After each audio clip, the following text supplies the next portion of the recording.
Hey guys, what's going on? Tony here with another Comic Zone video, and this week I want to talk about Valiant Comics. I recently got into them and just wanted to give you my thoughts on, I guess, the first year of Valiant Comics since their return. And this video, I just wanted to get it out to you guys real fast. That's why I'm not going to be doing too much of the fancy audio editing. I haven't even scripted anything. I'm just talking off the cuff here, so let me pull up some of my notes because I at least have those. So let's talk about Valiant Comics now. Valiant Comics, for you guys who don't know, they were huge back in the day, like in the early 90s during the whole big comic book boom, which eventually led to the comic book implosion. They were huge. They were actually the #3 comic book publisher out there, right behind DC and Marvel. These guys sold upwards of 80 million comics. They were monsters. It's kind of interesting how now people know about them because they're back, but people have kind of forgotten about Valiant Comics and how important they were. I'll save you the history lesson, but it was interesting with Valiant Comics. I liked Valiant Comics back in the day, but I couldn't exactly say I was like a huge fan the way I was with Marvel Comics or even Image Comics. I only bought Valiant Comics when they had special issues, like special issues in the 90s. Everything was a special issue, but the chromium covers, all that other shit. Basically, whenever they had a new #1 or a number 25 or something, that's when I would pick up Valiant. And I noticed that they had a certain kind of art style to them, a certain way they had their books, and I always liked it. It still seemed very different than everything else that was coming out at that time. Looking back at it now, I wish I would have gotten into them more because they were really interesting back then. But I guess I just gave it lip service. Like, yeah, Valiant is cool, but I didn't go beyond being a super fan. And I knew about them. Like, I know they eventually got bought out by Acclaim. When Acclaim went under, that was it. Valiant was just gone. And they were gone for a few years, and they came back in 2012, I believe. And since then, everyone has been talking about how great Valiant Comics are. And to me, like, I didn't really start getting into comics again. I've been a comic book fan my entire life, but I dropped off of it, and I came back during Marvel Secret Wars, which is still happening now. And a lot of my friends and a lot of publications are like, dude, Valiant is awesome. So I'm kind of hungry for comics now, and I kind of caught up with all the DC and Marvel stuff I wanted to. So I'm like, okay, let me try out Valiant, and guys, it's really good. It's fantastic. Now, old Valiant, their whole thing was, okay, we're gonna put characters in front of everything. Stories come second, characters come first, and New Valiant seems to be doing that. And they're also doing the whole thing where they're making their universe nice and tight. And it's kind of interesting reading these Valiant comics. And I've read about, I guess you could say, the first year's worth of Valiant Comics. I haven't read anything past Harbinger War. Like, Harbinger War is where I'm about to get into right now. But I've read the 5 main books so far. These would be Bloodshot, Harbinger, Exo Man of War, Archer and Armstrong, and Shadow Man. All these names I remember from back in the day. They're all back. I thought that was really cool. So I've been reading those, and yeah, it's about the characters first, then the stories kind of comes, not secondary, but they come out of the characters. It's very character driven, just like old Valiant. And I noticed that the new comics, they don't have that Valiant art style. I guess I'll get into that now. Back in the day, Valiant Comics had a specific look about them. If you guys remember Heavy Metal Magazine, it looked like that. Like, the colors looked a specific way, the characters were all drawn a specific way. All the books just had a unified look, which, like I said, I thought it was really interesting. You don't get any of that now. Everybody has their own specific style, which I prefer, to be honest. I mean, not that I didn't like the old Valiant style, but I do like what they're doing now, where it's just everybody has their own specific art style. And it's great. They brought in a lot of talent. Most of these guys, I'll be honest, I've never heard of. And it's not a bad thing because now I'm being introduced to these guys. Marvel and DC aren't the only ones that have great artists or image. Valiant does too. It's fantastic. So yeah, what I really like is how the new Valiant comics have the feel of the old Valiant comics, in that, hey, we're gonna tell adult stories. I'll get into that a little bit more. We're gonna tell adult stories. We're gonna have really character-driven stories, and we're gonna have a really tight continuity. I want to talk about the mature stuff because I guess over the past 3 months I've been reading DC and Marvel exclusively, and reading Valiant, it's a little bit of a breath of fresh air because it's like, these guys kill their villains. It's like, yeah, you know, you probably should be killing your villains. You can't just let these guys run around. So that's very refreshing, very bloody, and that's also what I liked about the old Valiant comics, especially when I was like 12 and 13, to see all that blood and gore. These comics aren't as gory as the old ones, but they take it to a whole other level, at least compared to DC and Marvel in that regard. They show you everything. They don't hold back, and I find that very, very refreshing. One thing that I missed, though, I was talking about how, hey, they brought back all the old characters I remember, like Bloodshot, Harbinger, Harbinger team, Shadow Man, and my man Exo Man War. They brought all these guys back. Ninjak, they brought him back. But where is Turok? Where is Solar Man of the Atom? Where's my man Magnus Robot Fighter?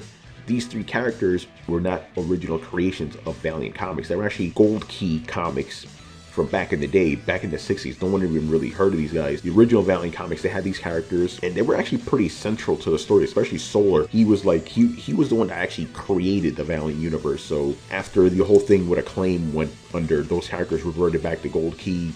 Dark Horse had them for a little while, but Gold Key wanted a crazy amount of money to keep them. So like, you guys can have them, and I guess New Valiant, they weren't gonna try to pay for those characters. Kind of sucks from the standpoint of if you're an old fan, but you don't get those characters anymore in Valiant, which kind of sucks, but you don't need them. And the way that they're crafting these stories, it's fine. You don't really need these characters, even though it's still like, man, I miss Magnus. The guy punched robots with his bare hands, and he wore a skirt for some reason. That's manly right there. Like, I'm gonna beat the shit out of robots in a fucking skirt. That's a man right there. But it's all right, though. I like what they're doing so far. I was going to say something about the movies, but I'll get into that in a bit. Like I said, the books I'm reading, Exo Man of War, Bloodshot, Harbinger, Archer and Armstrong, and Shadow Man. What I like about the books is they're all extremely different from one another. They're all in the same universe, but they're all different from one another, which is really cool. Exo Man of War is basically a barbarian Iron Man. Then you have Archer and Armstrong, which is, I guess, a like action adventure comedy type of thing, which is really cool. Bloodshot is like an 80s movie, and the comic books were fucking awesome. Shadow Man has magic in it, like New Orleans type voodoo magic, really cool stuff. And then we have Harbinger, which is, I guess you could consider like X-Men, but just more realistic, more brutal and hardcore. Loving all of it. I really enjoy it. Oh, and I almost forgot to add what got me into this. This was recommended to me by my friend Charles Singletary, who also works with me on thecoalition.com. He was like, dude, you need to read The Valiant first. That's my first taste of New Valiant. And what was cool about it is, even though this thing is 3 years after the company restarted, I was able to jump right into it. No problems at all. I granted, it probably helped that I knew the characters already. I didn't I didn't know them deeply like that, but I knew who Bloodshot was. I knew who Exo Man of War was, so it was easy to get into the story that way. But that leads me into what I really enjoy about these books. I like the fact that they remember the fact that every single issue of any given comic book is somebody's first comic book. So they always have the first page always explains what happened up to that point, which is a great jumping off point. I like how they're trying to make these books, even though they're all in the same universe together, they're trying to make it accessible to everyone. I don't know how that's gonna play out later on in 3 or 4 years, but right now they're doing a great job. And I also like what they're doing with the graphic novels, because the first graphic novel of each series is $9 fucking dollars. Fantastic. And then the regular books are $15 at most. Like, they do have the $39 super ultra like deluxe editions, which is good too if you want them. But if you just want to just casually get the books, $15 every few months, it's not that bad at all. As a matter of fact, I would even say Valiant is setting a standard of how you do graphic novels, man, because they pump them out quick and they pump them out cheap. Marvel. So I like that regard. I like the whole respect for new fans and even older fans. Again, about the older fans, it's the same old stories I remember, just told in the modern age. The one that actually kind of reflects this the most is Archer and Armstrong, because they're really talking about modern politics and all that, so that's really good. But the stories, they feel very much like modern stories, which is really good. Overall, I'm enjoying what Valiant is doing, but I want to wrap this video up with talking about the future of Valiant, because right now, they're 3 years in, so they still have that nice, I guess, spot where they're not too mired in continuity for everything just like come crashing down. So they don't need to worry about that at this moment. But what's going to happen, like I said, a few years down the line, will continuity get too crazy? Hopefully they're thinking about this and they're going to try to keep it as consistent as possible. We don't need like a reboot every 10 years or something like that. And then the final thing is I want to talk about the movies, because I found out that they're going to be making Valiant movies, and they're going to have 5 movies altogether. They're going to have 2 Bloodshot movies and have 2 Harbinger movies. And then the 5th movie is going to be the Harbinger Wars, which brings Bloodshot and Harbinger together. So they're already trying to establish the cinematic universe. If you want to establish a cinematic universe, it would be good to have Bloodshot and Harbinger, because those are the ones that had the first big crossover in the new history. But with that said, I'm worried about the tone of these movies, because like I said, these are very adult, violent books, especially Bloodshot.